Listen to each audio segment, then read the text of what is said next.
जय महाकाल दोस्तों, आज है उज्जैन में हमारा तीसरा दिन और आज हम ओमकारेश्वर के दर्शन करने के लिए जा रहे हैं।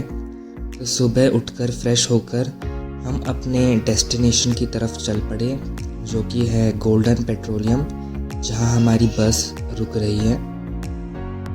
बस आने के लिए थोड़ा टाइम था तो इसलिए हमने थोड़ा सा नाश्ता कर लिया और नाश्ता करके हम बस में बैठ गए। वैसे तो 9 बजे बुलाया था, लेकिन देर लगने के कारण हम 10 बजे निकल पड़े ओमकारेश्वर की तरफ। तो हमने एक नॉन एसी बस बुक की थी जिसका टिकट था 320 रुपये। अगर आपको एसी बस से जाना हो तो उसका चार्जेस है 440 रुपीज़। तो इंदौर से थोड़ा आगे जाने के बाद बस खाने के लिए रुकी थी, तो उधर ही हमने अपना दोपहर का लंच किया और फिर हम ये खंडवा के सुंदर घाटों से होते हुए ओमकारेश्वर की तरफ चल दिए। करीब 2 बजे के आसपास हम वहाँ पहुँचे, जहाँ बस ने हमें ओमकारेश्वर बस स्टैंड की तरफ ड्रॉप कर दिया और वहाँ से रिक्शा लेकर हम ओमकारेश्वर की तरफ चल पड़े।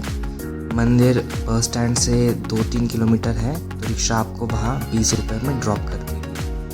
भगवान शिव से जुड़े 12 ज्योतिर्लिंगों में मध्य प्रदेश स्थित ओमकारेश्वर का चौथा स्थान आता है।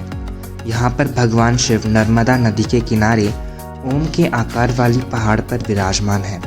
हिंदू धर्म में ओमकारेश्वर ज्योतिर्लिंग को लेकर कई मान्यताएं हैं, जिसमें सबसे बड़ी मान्यता ये है कि भगवान भोलेनाथ तीनों लोकों का भ्रमण करके प्रतिदिन इस मंदिर में रात को सोने के लिए आते हैं। ओमकारेश्वर ज्योतिर्लिंग से जुड़ी एक कथा आती है, जिसके अनुसार राजा मानधाता ने एक बार भगवान शिव की कठिन तपस्या की, जिससे प्रसन्न होकर महादेव ने उन्हें दर्शन देकर 2 वर मांगने को कहा। जिसके बाद मानधाता ने पहले वर में उन्हें इसी स्थान पर विराजमान होने को कहा और उसके बाद कहा कि आपके नाम पर से मेरा नाम भी जुड़ जाए। मान्यता है कि तभी से भगवान शिव यहाँ पर विराजमान हैं और लोग इस क्षेत्र को मानधाता के नाम से जानते हैं। मान्यता यह भी है कि इस मंदिर में महादेव माता पार्वती के साथ चौसर खेलते हैं। यही कारण है कि रात्रि के समय यहाँ पर चौपट बिछाई जाती है और आश्चर्यजनक तरीके से जिस मंदिर के भीतर रात के समय परिंदा भी पर नहीं मारता, उसमें सुबह चौसर और उसके पासे कुछ इस तरह से बिखरे मिलते हैं, जैसे रात्रि के समय उसे किसी ने खेला हो।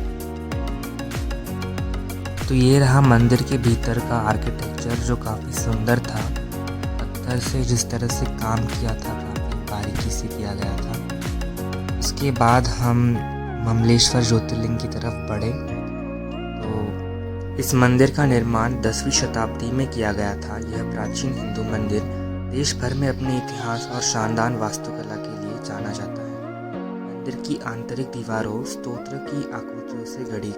ओमकारेश्वर आने के बाद आपको ममलेश्वर भी अवश्य आना है, नहीं तो आपका ज्योतिर्लिंग दर्शन अधूरा माना जाएगा। कम भीड़ होने के कारण 10 मिनट में ही हमारा दर्शन हो गया और हम गोमुख घाटी की तरफ चल पड़े। और यहाँ पर हमने नाव में बैठकर नर्मदा घाटी के सुंदर दृश्यों का खूब मज़ा लिया।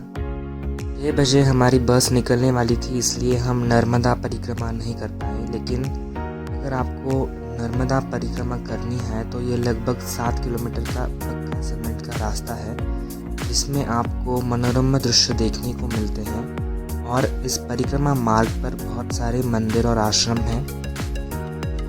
तो कुछ देर घाटी में समय बिताने के बाद हम बस से निकल पड़े फिर से उज्जैन लौटने के लिए। 6 बजे हमें ओमकारेश्वर बस स्टैंड पे बुलाया गया था और 7 बजे के करीब हमारी बस निकल पड़ी। ये रास्ते से जाते समय हमने नर्मदा जी के दर्शन ले लिए। अगर आपको ओमकारेश्वर को अच्छे से एक्सप्लोर करना है तो मेरी यही राय होगी कि आप एक दिन यहाँ ज़रूर स्टे कीजिए, क्योंकि बहुत सारी चीज़ें हैं यहाँ करने के लिए। लेकिन हमें एक दिन में वापस भी जाना था, इसलिए बहुत कुछ मैनेज नहीं हो पाया। इसी के साथ यहाँ दर्शन लेने के लिए भी आपको कम से कम 4 से 5 घंटे लाइन में रुकना पड़ता है। हमने VIP टिकट लिया था, इसलिए हमारा 1 घंटे में दर्शन हो गया। इसलिए अगर अगली बार आप उज्जैन से ओमकारेश्वर जाओगे तो इस बात का ज़रूर ध्यान दीजिए कि यहाँ पे दर्शन के लिए 4 घंटे रुकना पड़ता है। 10 बजे हम उज्जैन पहुंच गए और फिर हमने खाना खा के उनकी तरफ हम चल पड़े। उम्मीद करते हैं कि आपको ओमकारेश्वर के दर्शन पसंद आए होंगे। ऐसे ही और वीडियो देखने के लिए सब्सक्राइब कीजिए। धन्यवाद।